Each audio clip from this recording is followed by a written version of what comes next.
Hare Krishna, please accept my humble obeisances. All glories to His Divine Grace Srila Prabhupada and to His followers. Just thought of sharing some stories about how things happen for the good. And if we are really firmly believing in the Supreme Personality of Godhead, we should know that there's a big larger connection and things are under His guidance when we surrender to Him. I'll just narrate some 3 stories. One, of course, is well known to many. You must have heard it also before. This is during the times of the early 19th century when Titanic was launched in 1912 to be specific. Just before it was launched, there was a comment made that this ship is unsinkable. Even God cannot sink it. This was a very bold statement made in those days, and it was the best engineered ship with a lot of technological inputs of those days put into it. A huge one, the biggest of those days, and supposed to carry something like 2,500 families or more to USA from Britain. So there was a family at the time, and in those days, of course, there were a lot of people migrating to USA, and it was a land of opportunities. And Europeans were very much going at those times at a great pace. So there was a family called Clark in Scotland, and they had a huge family of 8 to 9 children. With a lot of perseverance and determination, they wanted to migrate to USA, and they saved up also for that, and brought the tickets, and the journey was fixed. And just a week before they were supposed to board the ship, one of the young children in the family was bitten by a dog. And as we know, when you are bitten by a stray dog, normally you have to take 14 injections on your stomach, and you have to be quarantined also. So unfortunately, this child had to be treated. Otherwise, the rabies could come in and it could be life-threatening. So the whole family, because of this incident, cancelled their trip on the board of Titanic. Though it was their most, you can say, cherished dream that they wanted to do it together, but they cancelled it. And they were all very remorse and morose and sad that this happened. But as this ship sailed on the 15th of April, early morning, I think, it hit an iceberg and it sank within just 2.5 to 3 hours, taking down 1,500 more people. And it was the biggest calamity of those days. So these people who didn't go were very happy that they got saved. So this happens for the good, they say. Sometimes the Lord is protecting you and you don't know. Some certain things happen, and at the particular time you may be dejected.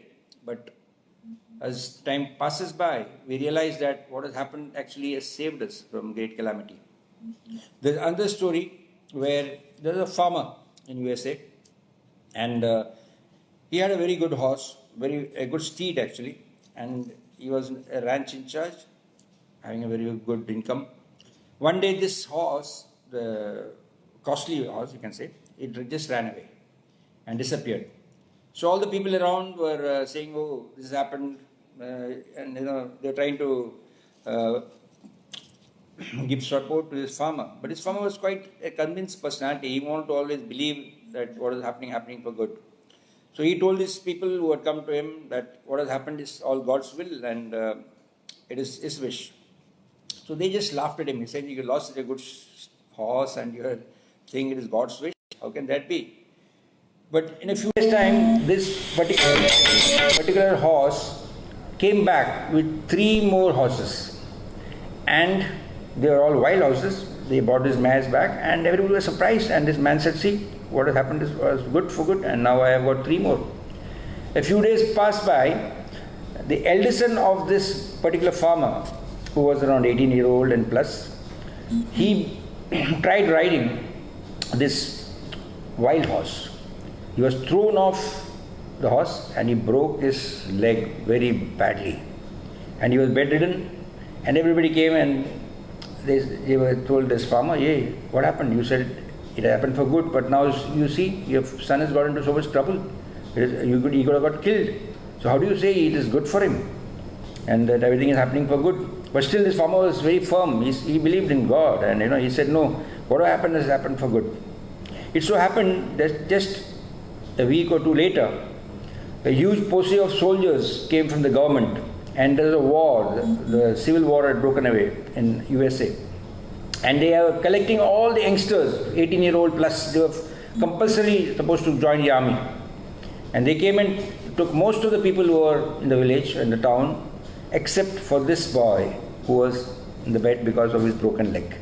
So again, what happens for good.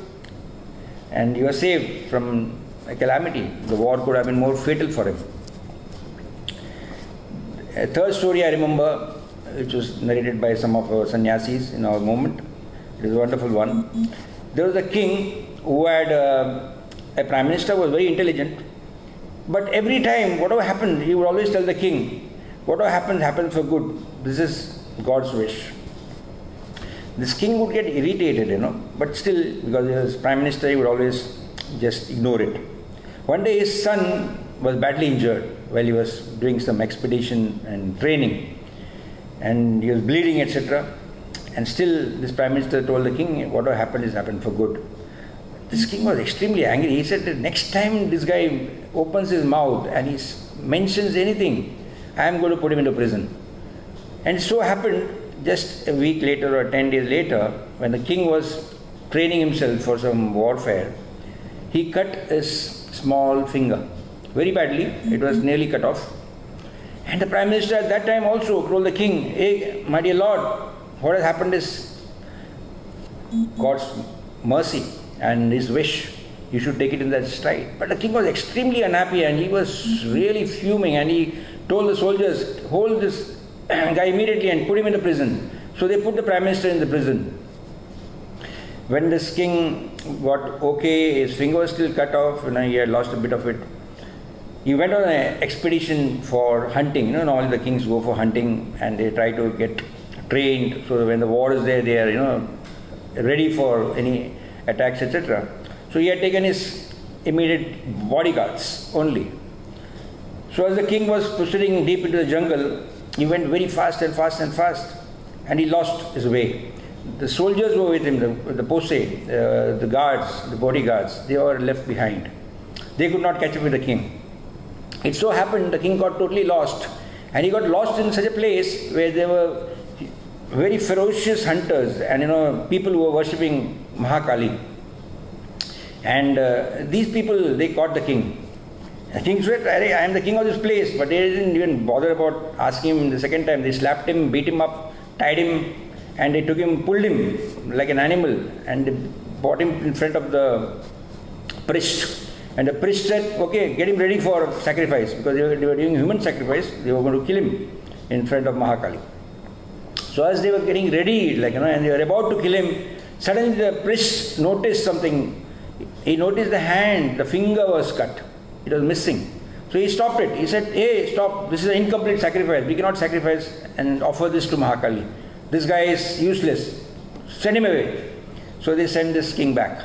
So the king was extremely happy that his life, he would have been killed in the next few seconds, but because of this finger which is cut, he was saved. So then he realized that what the prime minister was saying is true. What happens for good. It's all God's will. If this finger was not cut, he would have been dead.